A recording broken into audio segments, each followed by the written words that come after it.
Hi guys, I'm here at Wida. So we are live here in Wida. So before you enter, you have to, wash your hand. Yeah.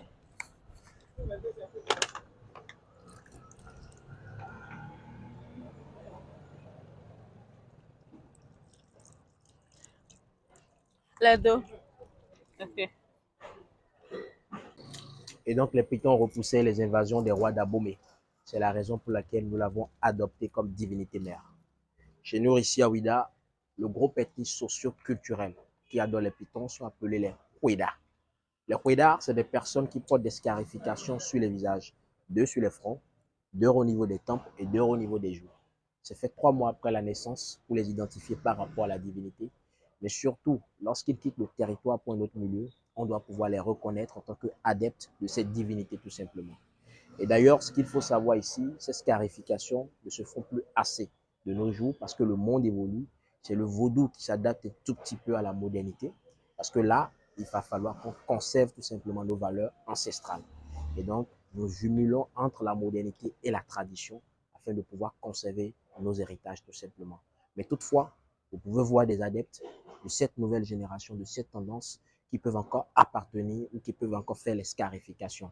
Donc, il y a des gens qui l'ont et d'autres ne l'ont pas tout simplement. Ça dépend des cérémonies à la naissance aussi déjà très tôt.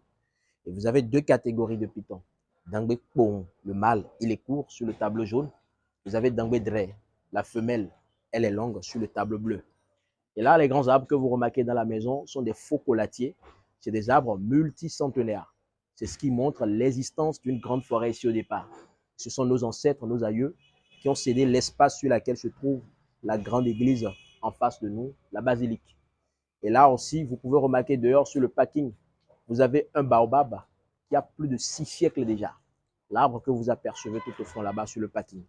Autour de ce baobab, vous avez des linges. C'est le symbole de sa sacralisation avec les 4 éléments de la nature tels que l'eau, l'air, le feu et la terre.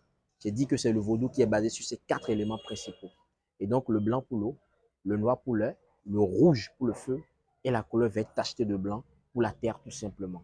Autrement dit, le vaudou n'a rien à voir avec les mauvaises perceptions, les préjugés que les gens apportent tout simplement. Et en face de vous, vous avez un arbre sacré que nous appelons Iroko. L'Iroko, en réalité, recouvre l'esprit de nos ancêtres. Et vous avez le linge blanc autour, c'est un symbole de pureté. Quand c'est la fête du vaudou, les 10 janvier d'ailleurs, on tue le mouton ou la chèvre, on donne le sang à la divinité pour implorer l'esprit de nos aïeux, tout simplement. Et pour faire des vœux ici, il faut se déchausser. Rester en contact avec l'élément terre d'abord. Toucher le tronc de l'arbre avec la main gauche. Et touchez le tronc de l'arbre avec la main gauche parce que votre main gauche est reliée au cœur. À la fin des vœux, vous déposez votre offrande pour être reconnaissant. Lorsqu'on parle de l'offrande, c'est une reconnaissance. C'est vous qui savez la valeur de ce que vous demandez. Et donc, on ne vous impose pas un montant, mais c'est ce que votre cœur demande que vous déposez aussi également à la divinité, tout simplement. Et là, vous avez aussi également les jours du marché, on donne des libations à la divinité, de l'huile rouge. Et donc, vous avez là l'huile rouge, la farine de maïs écrasée et ses composants. C'est bon? Ok, d'accord. Ça suit, vous arrivez à capter?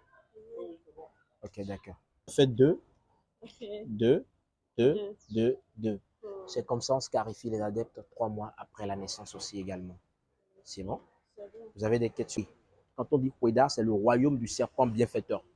Le colonisateur français, ne pouvant pas dire Ouida, a dit Ouida.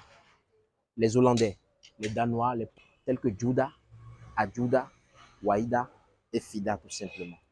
Et donc, c'est la raison pour laquelle le royaume porte le nom Ouida ou la ville porte le nom Ouida aujourd'hui.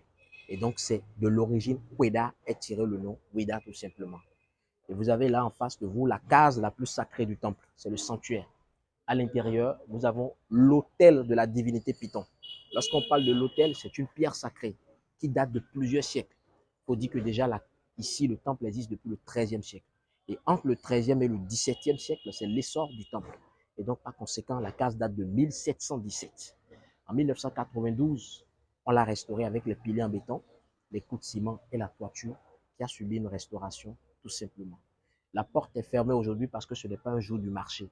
Quand c'est les jours du marché, on met les voiles en haut, vous apercevez de loin l'autel de la divinité Python, qui est cette pierre sacrée, qui derrière incarne l'esprit du Python royal.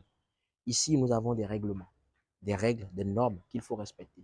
Quand vous êtes adepte, vous ne devez pas porter les chaussures et rentrer à l'intérieur. Les femmes en menstrues ne sont pas autorisées à rentrer également à l'intérieur. Et d'ailleurs, si jamais vous commettez l'erreur de demander du mal à la divinité Python, cela se retournera contre vous aussi également. Et ce qu'il faut savoir aussi également, tout simplement, lorsqu'on fait les grandes cérémonies ici, la tête du mouton est réservée au chef de famille que nous appelons Dé. Dé, c'est le nom du chef de famille. Agbotagbator représente le casseur de la tête de mouton. Vous avez ces deux calebasses? Oui, Dé Agbotagbator. Vous avez ces deux calebasses qui permettent de tisser, de faire le lien entre la nature et le vaudou. C'est le vaudou qui est basé sur le naturel, sur l'écologie, sur l'univers. Ça n'a rien à voir avec tout simplement les préjugés que les gens rapportent tout simplement.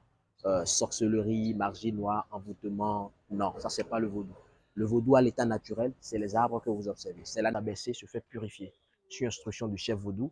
Et là, la case de protection qui protège le temple et toute la ville de Ouida aussi également. Ici, c'est 100 ans déjà. Son nom, c'est Zingbin, comme vous le voyez. Oui, plus de 200 ans. 200 ans. Ça fait Zingbin. 2 siècles. Et donc, du coup, une fois tous les 7 ans, on la retourne à sa position normale. On la met devant l'entrée du temple par où vous êtes venu. On va choisir des filles vierges qui vont chercher de l'eau sacrée au marigot à 7 km d'ici, entre le temple et la route de l'esclave. L'eau est ramenée, renversée dans la jarre. Alors, l'art, c'est le python. C'est inoffensif, ça n'a pas de venin, ça n'a pas de dents. Là, vous pouvez remarquer la peau, elle n'est pas du tout gluante. Touchez, remarquez d'abord. Elle n'est pas du tout gluante, elle n'est pas écailleuse. Elle est douce. C'est des reptiles à sang froid. Vous avez des petits trous perforés, 5 de chaque côté. C'est pourquoi on scarifie les adeptes. 2, 2, 2, 2, 2. Alors, pour vous rassurer, je vais d'abord le porter au cou, vous voyez. C'est totalement inoffensif. Ça ne fait rien. C'est doux, c'est calme. On va le porter ensemble si vous voulez. Je vais garder la tête et on va le faire ensemble.